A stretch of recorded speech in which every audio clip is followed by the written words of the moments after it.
ako isa itatanong sa'yo, sis. Sana mo naman naisip na nire-rose kita na hindi naman ganon.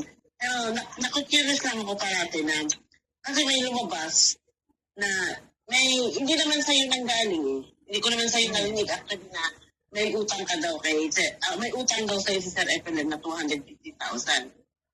Totoo ba yun? Actually, yung utang na yan, matagal na yan, hindi pa siya kilala.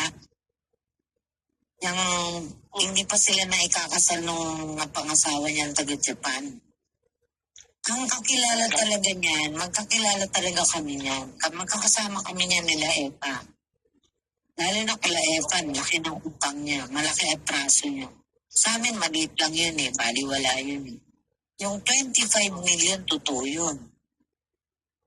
Pero kasi, huwag na tayo pumunta doon kay Epa kasi hindi ko naman masyadong kay Epa. Ang sabi niya kasi, nung narinig niya yan, ito para lang para tingnan, baka hindi mo narinig kasi, sabi niya, pagkita daw kayo sa barangay o sa station.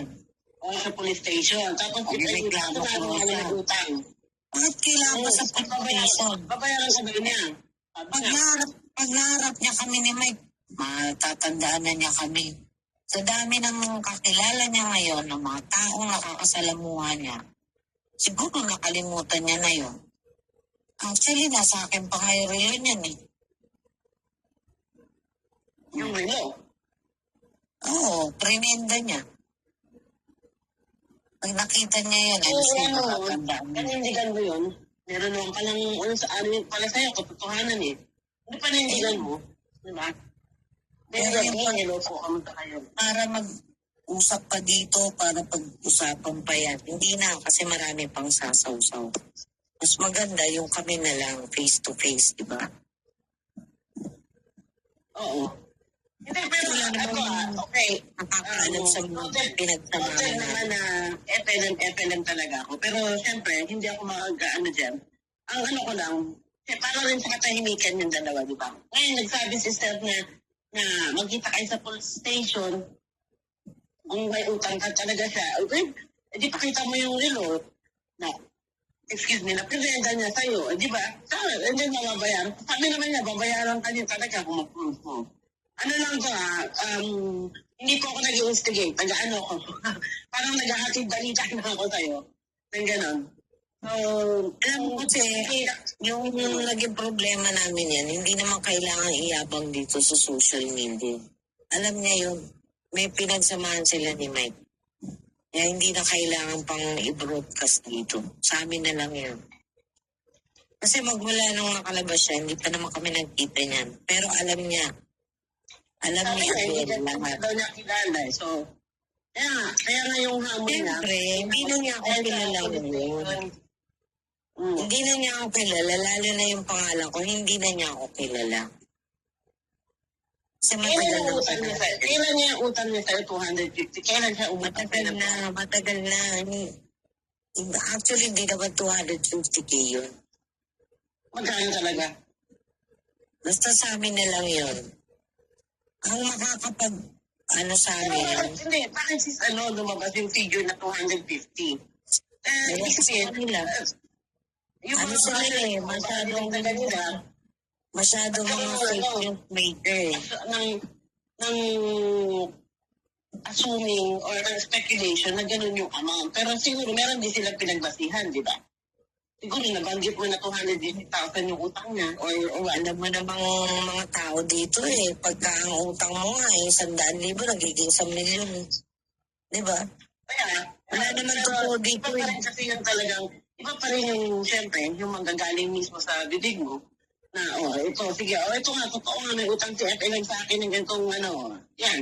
Kami na lang yun. Magkausap kayo, magkasettle kayo. Malay mo, hindi naman talaga yung time na yan Kaya lang, basta sabi na lang yun, si Abel ang kasama namin.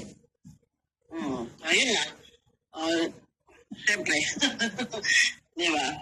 Anyway. Kasi kami yung mga naging kalapit si Joanne, natanong ko yan sa'yo. Pasensya ka na. Kasi siyempre, yung mga tao kasi yung sa social media, sa totoo lang, hindi naman talaga natin personal na mga nakasama. Kaya mahirap magsalita. Hindi tulad namin, totoong personal kami mga nagkakasama. At kilala namin ang bawat isa. Pag nagkita kami, lalo niya kami makikilala. Kaya okay na yun. Hanggang dito na lang yung usapan natin. Kung ayaw nila maniwala, di huwag sila maniwala. Wala akong pakialam sa kanila. Basta kami, meron kaming nakaraan. Kasi ang nakakapagtaka lang kasi, no? Pasensya na po sa mga antay, no?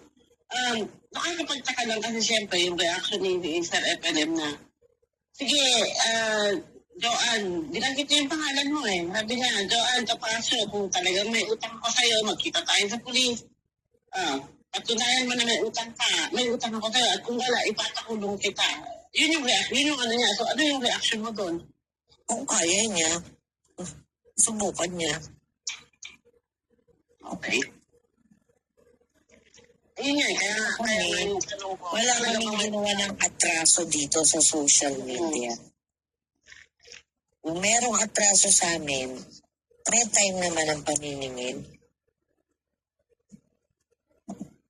Kaso lang, mag-isa lang naman ako eh. Siyempre, mahirap yung nag-iisa ka lang eh, tapos against all odds ka.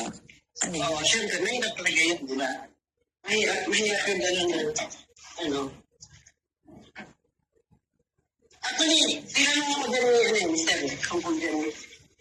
Kung alam ko, sabi ko, wala naman ako naririnig na ganyan. Ngayon ko na narinig na. Siyempre, social media, mabilis lang yung pagkalat ng balita, yung mga nag-i-screenshot, yung mga supporter, di ba? At saka mas maraming fake news dito sa Sokmed. Parehas lang sa showbiz, walang pinagkaiba. Parang tayo siya mga artista eh. Good morning sa all. Ayan. Shout out, JM. Para lang tayong mga artista dito eh.